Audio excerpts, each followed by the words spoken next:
찰스 슈에는 다음과 같이 말하였습니다. 인생의 10%는 우리에게 일어난 일이고 90%는 우리가 그것에 어떻게 반응하는 것이다. 여러분, 우리의 삶은 수많은 사건과 만남의 연속입니다.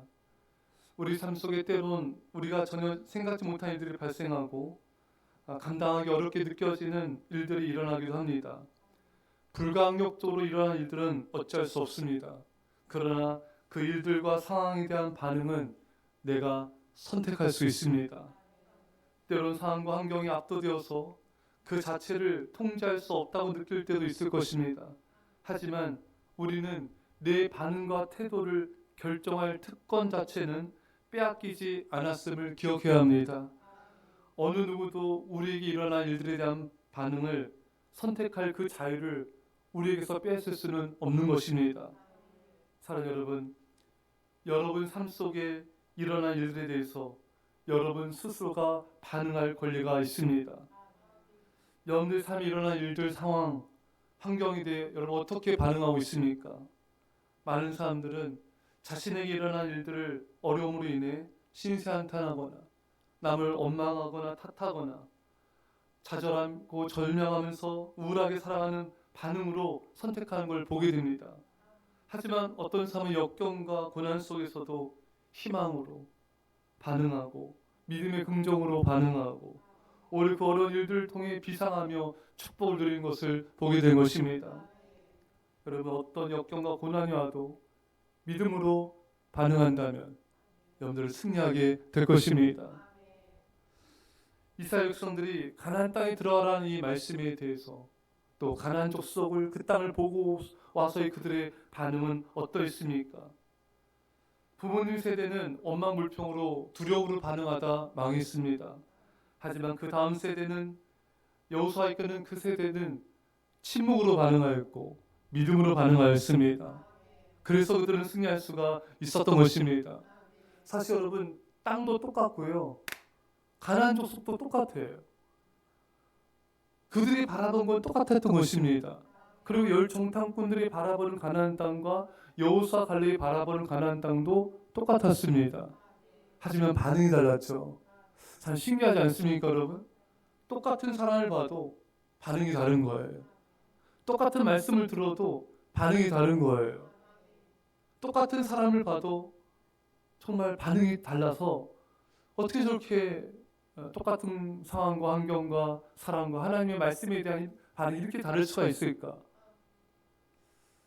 여러분, 어떤 반응을 하느냐가 여러분들과 저희 인생을 결정합니다. 다만 반응이 달랐던 것이죠. 여러분, 어떤 상황에 처하던 믿음으로 반응하시고 감사로 반응하십시오. 그리고 사랑함으로 반응하십시오. 기뻐함으로 반응하십시오. 야고보서에도 너희가 어떤 시험을 만나거든 기뻐하라. 이는 너희 믿음의 시련이 인내를 만드는 줄 알미라. 어떤 시험과 고난과 어떤 상황이 발생돼도 기뻐하라. 이는 너희 믿음의 인내가 너희를 온전케 한다고 말씀하고 있는 것입니다. 무엇보다 말씀을 들을 때 어떤 반응을 보이냐가 그 사람의 운명을 결정합니다. 오늘 본문의 요시야 왕이 하나님의 말씀을 듣자 자신의 옷을 찢고 조상들의 죄에 대해서 슬퍼하고 애통하였습니다. 이런 요시야는 하나님께 큰 은혜를 받아서 재앙을 보지 않는 은혜를 받게 되었죠. 여러분, 오늘날 많은 사람들이 말씀을 들을 때 어떻게 반응합니까? 어려워하고 부담스러워하고 외면하고 힘들어하고 때로는 분노하고 탓하고 이런 반응을 할 때가 많이 있어요. 이런 반응에는 하나님의 자비와 공의를 임하지 않아요. 오히려 사탄이 역사에서 많은 것을 잃게 만드는 것입니다. 예수님이 비유로 말씀하셨습니다. 길가와 돌짝과 가시떨기와 옥토밭, 이것은 인간의 마음을 뜻하고요, 뿌려지는 씨는 하나님의 말씀을 의미합니다. 근데 반응이 다 다르잖아요. 어떤 사람은 딱딱하게 반응하고, 어떤 사람은 염려로 반응하고, 어떤 사람은 말씀 들을 때 딴 생각하고 졸고, 아예 사탄이 말씀을 빼앗아가는 거예요. 그 생명 자체가 없잖아요. 하지만 어떤 사람 옥토바스로 감사로 기쁨으로 순종으로 반응하는 것입니다. 그러니까 이 나머지 세 밭은요 이 반응이 안 좋은 거예요.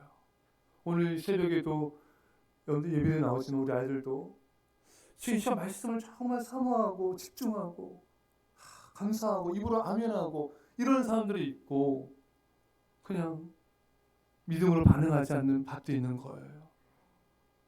그래서 운명이 달라지는 거예요.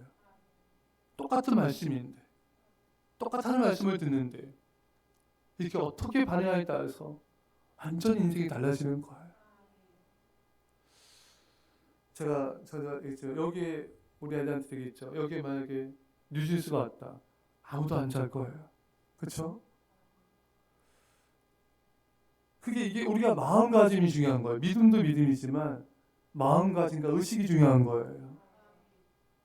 늘 강조하지만 여러분 이 후진국 의식을 가지면 안 돼요. 이 후진국 의식은 원망불평, 부정적인 반응, 난 안 돼. 이런 반응들.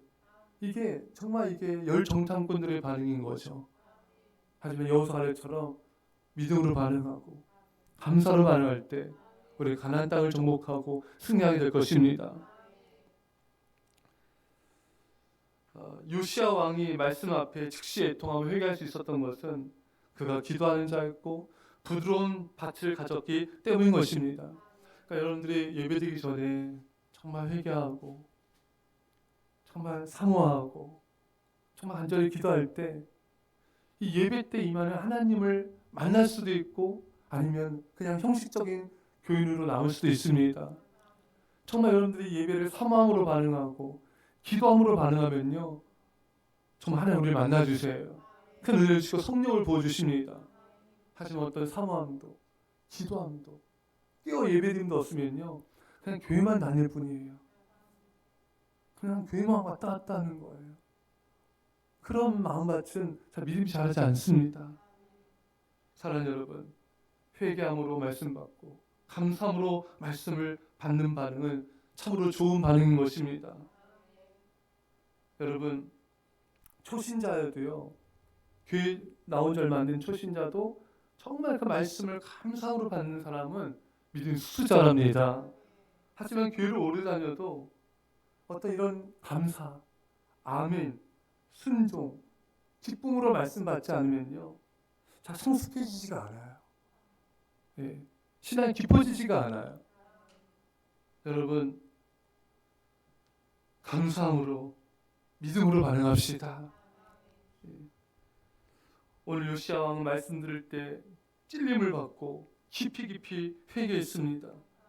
여러분과 제가 말씀 들을 때 회개함으로 정말 감사함으로 순종으로 반응해서 하나님의 놀라운 축복과 은혜와 역사를 주시길 간절히 축원합니다. 기도하겠습니다. 사랑의 아버지 하나님, 저는 지금 어떻게 반응하고 있는지요. 내 삶에 일어나는 일들, 내 상황과 환경들, 고난 역경에 대해서 기쁨과 감사로 믿음으로 반응하고 있는지 주님 회개합니다. 주님 감사로 반응하고 어떤 말씀도 순종으로 반응하고 기쁨으로 반응하여서 하나님의 주신 모든 놀라운 축복을 누리며 승리하게 하여 주옵소서. 감사드리며 예수님의 이름으로 기도합나이다. 아멘.